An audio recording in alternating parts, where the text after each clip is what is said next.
ಮತ್ತೆ ಟುಸ್ಸಾಯ್ತು ಯಡಿಯೂರಪ್ಪನವರ ಸಿಎಂ ಕನಸು. ಸಂಕ್ರಾಂತಿಯ ಆಪರೇಷನ್ ಕಮಲ ಫ್ಲಾಪ್ ಆಗಿದ್ದು ಹೇಗೆ ಗೊತ್ತಾ? ಇದು ಗೆಡ್ಡಿಗಲ್ಲ, ಮೋದಿ ಅಮಿತ್ ಶಾ ಜೋಡಿಗಾದ ಮಹಾ ಮುಖಭಂಗ. ಎಸ್, ರಾಜ್ಯದ ಜನರ ಮುಂದೆ ಯಡಿಯೂರಪ್ಪ ಮತ್ತೆ ಮಂಗ ಆಗಿದ್ದಾರೆ ಕಣ್ರಿ.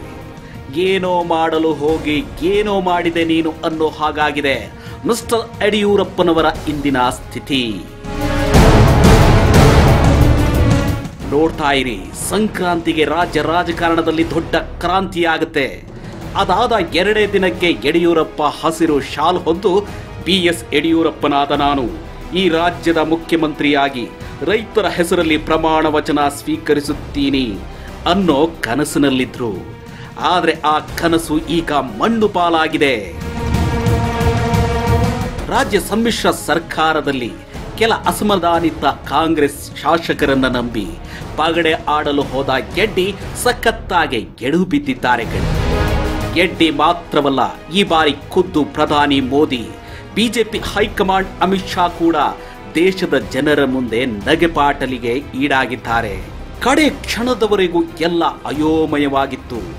ಸಮ್ಮಿಶ್ರ ಸರ್ಕಾರ ಬಿದ್ದೆ ಹೋಗುತ್ತೆ ಅನ್ನೋ ಲೆಕ್ಕಾಚಾರದಲ್ಲಿತ್ತು. ಆದರೆ ನಮ್ಮ ಖಾದರ್ ಸಾಹೇಬರು ಹೇಳೋ ಹಾಗೆ ಬಿಜೆಪಿಗರ ಟೆಸ್ಟ್ ಮ್ಯಾಚ್ ಅನ್ನ ಕಾಂಗ್ರೆಸ್ಸಿಗರು 1 ಡೇ ಮ್ಯಾಚ್ ಮೂಲಕ ಕ್ಲೀನ್ ಹೋಲ್ಡ್ ಮಾಡಿಬಿಟ್ರು. ಅಷ್ಟಕ್ಕೂ ಯಡಿಯೂರಪ್ಪ ಎಡವಿದ್ದೆಲ್ಲಿ?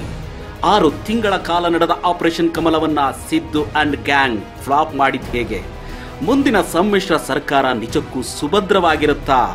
ಮತ್ತೆ ಶಿವರಾತ್ರಿಯ ಚಳಿಗೆ ನಡುಗೋಕ್ ಶುರುವಾಗುತ್ತಾ? ಈ ಎಲ್ಲ ಕಂಪ್ಲೀಟ್ ಡೀಟೇಲ್ಸ್ ಈ ವಾರದ ಚಾರ್ಲಿ ಟೈಮ್ಸ್ ನಲ್ಲಿ.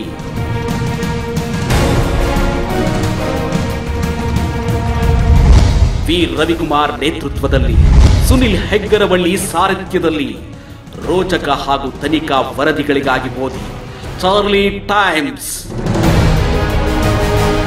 ಸಂಪೂರ್ಣ ವರದಿಗಾಗಿ ನಮ್ಮ ವೆಬ್ಸೈಟ್ www.charlitimes.in ಅನ್ನು ಕ್ಲಿಕ್ ಮಾಡಿ. ಪ್ರತಿ ವರದಿಯ ಅಪ್ಡೇಟ್ಗಳಿಗಾಗಿ ನಮ್ಮ ಚಾರ್ಲಿ ಟೈಮ್ಸ್ ಯೂಟ್ಯೂಬ್ ಚಾನೆಲ್ ಅನ್ನು ಈಗಲೇ ಸಬ್ಸ್ಕ್ರೈಬ್ ಮಾಡಿ.